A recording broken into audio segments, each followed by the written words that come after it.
to fall in love into the profession. Managing Director of Cyber Ed, Egor Bogomolov. Let's welcome him. Egor, welcome. Hello. You can also say, hello, Luzhniki. Hello, Luzhniki. I wouldn't say that this is a well-known profession because it seems like it's not a profession but a hobby that people are involved, people who nobody ever seen. But I'm here to tell you that this is a real profession. I'm going to tell you about the profession of white hackers, aka pen testers, aka ethical hackers. Call them whatever you want. As I've told you, my main message to you is to tell you what is the bad word routine, but daily operations of these professions. And it's not a routine, but it's a continuous race for solutions and solving the tasks that these specialists had ahead of them. So I would like to begin by saying that those objectives that ethical hackers have ahead of them, these are objectives that nobody else can do. Let's imagine corporations, companies, states, which are building defense systems or big systems in their areas of responsibility, and there's a main objective to understand whether it was built securely. Nobody can protect it. Those who build it, they cannot protect it. So we need those who will break it, try to break it. And I would like to begin that the white hacker's profession from outside can look like that. Here's a person behind a computer, sometimes drinks tea or coffee. But I would like to briefly show you how does it work, and it happens in the following way. Person has 2, 3, sometimes 4 weeks, and you have this time to somehow break the company or a certain group of people, group of employees like accountants, CEO, etc. And by saying the word break or hack, it sounds evil, but this is in the framework of the commercial activities, according to the agreement with the owner of the systems, companies, employees, etc. So we begin by investigating this information about the organization, collecting all the information about who works there, which employees, do they have mails, and maybe you can search for leaks of information about them. Then we can break mail service of the company, can pull the contact list of employees. We can make a mirror in some services of the company to lure them inside by phishing mails. I'm making very simple examples in order to make it understandable for you. Don't worry. I will go down even also to more complicated ones. And then you have to go get inside of the organization. And then in the course of several days, maybe sometimes it happens very fast in 5 minutes, but usually it takes weeks, when we step by step are trying to compromise the infrastructure of the organization and prove that it could be broken. And you can find all the problems that can be transferred to this company so that the company would make it more protected. Well, I will tell you which objectives do we have ahead of ourselves. And I'm a representative of typical profession called pen testers when we are invited to break organizations. But hackers, they're much wider than just people who break companies. They break satellites, cars, devices, watches, and this also becomes a modern profession in our days. Well, I'm speaking about my part of this job because this is something I understand pretty well. And very often we receive clients, and the client says, we have a problem that employees are negligently look at how they distribute data, give access, and protect the perimeter of the organization. And we have to show them that it's like that or not like that. In this case, they are telling us, can you create a scenario of attack against the employees? And it looks like that. We should do investigation within a network. We collect all the information about the company, about its services. We go to Headhunter, look which people they're hiring to understand what type of code they're using for these services in the public network.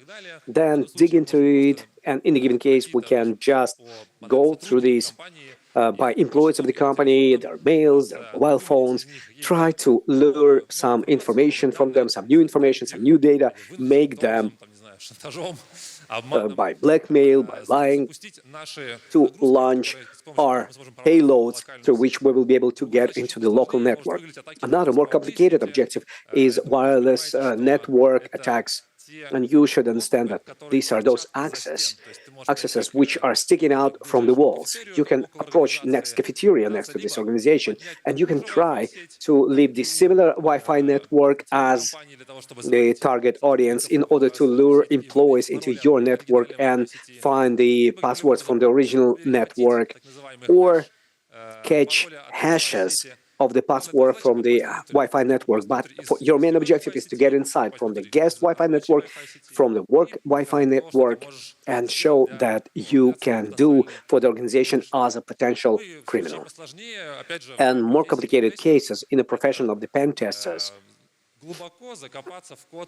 it's to go deep in the code of some DBO, remote banking services, sit there in the course of months, study interface of the banking application, and then find several ways of how can you take the money out, increase your balance, do something interesting like that, do something that developers did not assume by creating this software. And of course, it requires a number of skills that I'm also going to tell you about a little bit later. And what do we get in result thanks to these objectives? Well, our environment is very competitive. In other words, if you understand what I'm speaking about, programmers, well, it's very difficult to compare ourselves to them. Some people type faster, some people know more algorithms, and it's very difficult to put them one next to another and say who is cooler. But with hackers, it's totally different. And you can see at the standoff, and my team is also present here. Yesterday, last night, they've been taking the first places in top rating. And this is the competition. This is that type of comparison of the forces of specialists who get their deserved glory in the course of several days, breaking big cities, infrastructures, SCADA systems, etc. Because all this was their great experience they accumulated in the course of many years by studying this system, preparing their practices, techniques, methodologies of testing, etc. on level. So these people, white hackers, they receive their glory, money, a lot of experience and big understanding of how the virtual world is built, which is around us everywhere. So how white hackers live together? Well, maybe it doesn't look very attractive, but they live with their work. I wouldn't say that this is just work tasks, but when you have completed working day by trying to break something, study something, finding some problems, but in the evening, you're pulling away your work and you open your second job and you start preparing yourself, study some new techniques, new exploits, new practices, exercise yourself on platforms and try to achieve higher level of success in back bounty, finding vulnerabilities in open source code or in commercial companies which publish their infrastructures, etc. And there's a lot of fun in it. We have a very close community, which, generally speaking, consists of 500, 600, 700 experts for whole Russia, where we all know each other. We all know who is known for what, who is known with which, who is cool in which technologies. Because, as you can understand, this is a very big virtual world to be successful in everything. So everybody specializes in something very narrow. For example, I'm specializing in web application, external infrastructure of the company. My friends are specializing in SCADA systems, internal infrastructural components of the company, but we're united that we share this experience with each other. In hacker culture, there's a desire to share. Say what interesting you have found, something that you have discovered, and you can see big number of presentations and PhDs. It's 12th or 13th time happening. And every time, hundreds of hackers are telling what new they have discovered, what new they've learned during those years they've dedicated to the research of technologies. Big number of tours in Russia, and you've seen the biggest tour that was conducted in Moscow. And honestly, there's a lot of those tours, foreign tours, and even the most complicated days, these tours are happening. Our guys are going to Singapore, to different countries, and they're playing, they're winning. They give very big prizes, like $100,000 and even more among hackers, global hackers. Maybe it sounds very boring, some guys sitting behind the computers, but these guys are turning the world upside down. They find problems which are related to hundreds and thousands of applications, hundreds and thousands of systems. And there's another interesting activity as publications, and many people are writing big number of articles. And there's a magazine called Hacker, which has thousands and thousands of publications about how these people have been finding problems in interesting systems, in Russian railroads, in trains, in Tesla cars. And all this is open information. It's open information because this is a part of hackers' culture. And as I've told you, many people are involved in research. They're digging themselves years and years to find problems in these systems, and then get some money on the bug bounty and roll out this vulnerability they discovered in the bug bounty for hundreds of thousands of computers, and get payment of in the amount of $1 million, like an HackerOne, Standoff, Backcount, and many others. And because I've approached Bug Bounty, this is an opportunity to scale even pieces of your expertise. Because in usual testing, your main objective is to break, and it's much more complicated than the problem of the criminal, because you have to find all the problems which are available in the system, not just one and use it, but find as much as possible this system, because by finding one, you find another and third one, and it's a serious challenge. And in Bug Bounty, you can study a number of vulnerabilities, the most popular one or the most interesting ones, and then try to exploit them for thousands and millions of systems which are available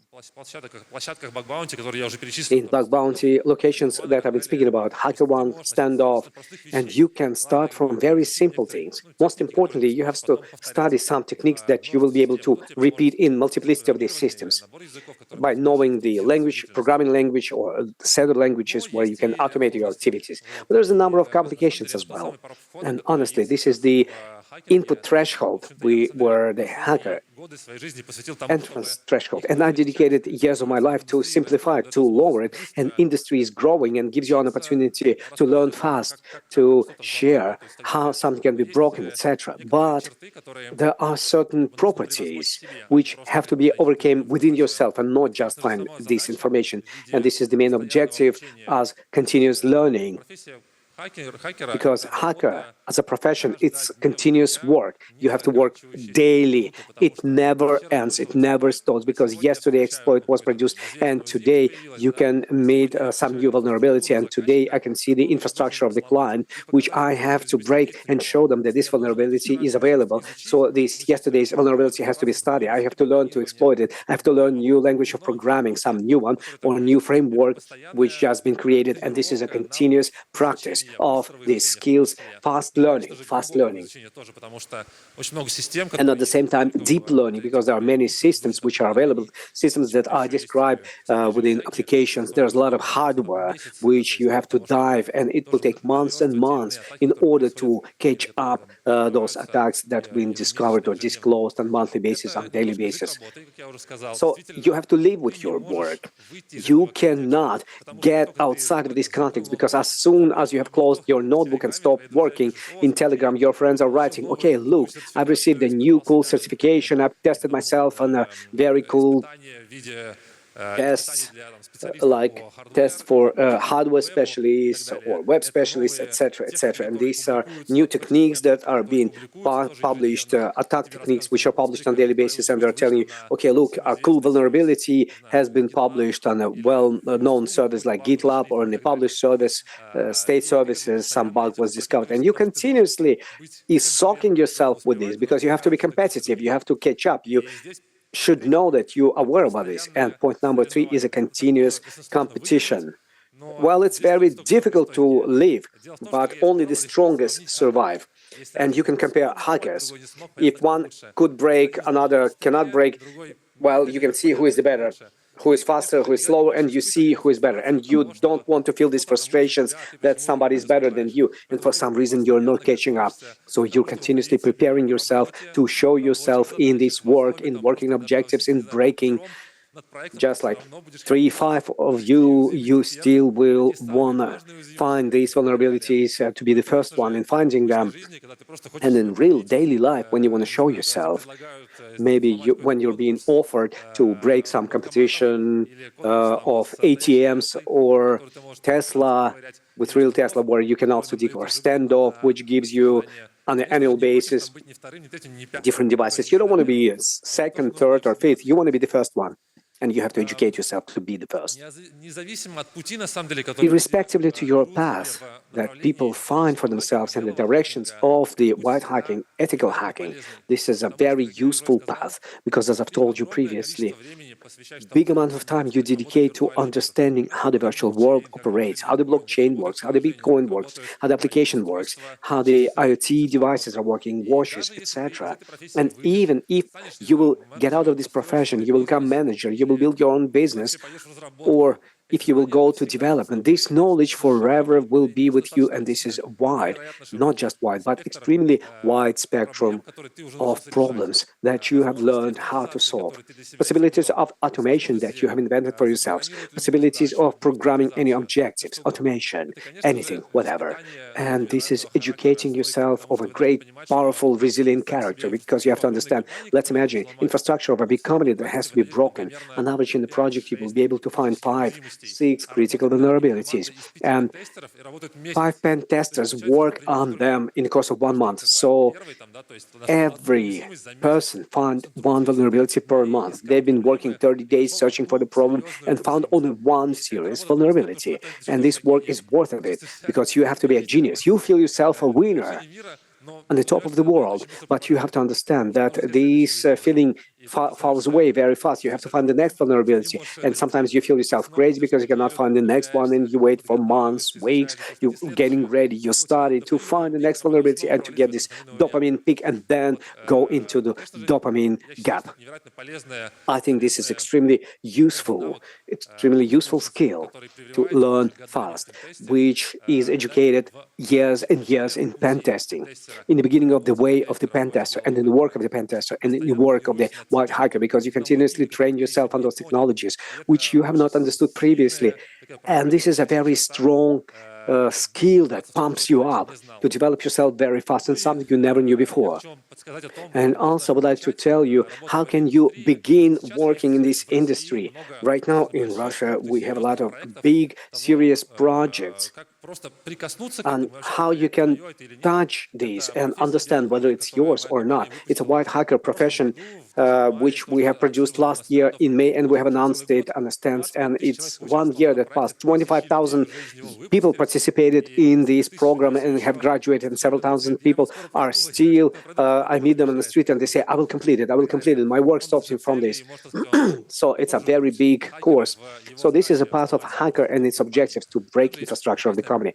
Also, there is another platform called Standoff, where online, 365 days per year, you can improve your skills or just touch those tasks which are given to hackers. Break some small service, make social engineering attack, etc. And there's a big community which is going to help you to grow.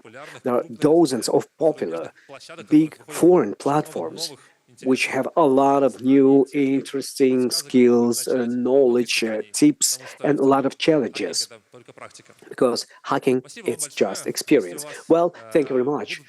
If you are going to have any questions, there was a slide. Well, I wanted to say you that you can ask those questions of me. So if you would like to discuss something, if you will need some help, please find me in the network. My nick is MTJack, and I will tell you how to begin this career or how to try yourself to tackle this and how to learn about this. This can be useful to children. Many of them are from the IT profession, and they will invent new challenges for these new professions. So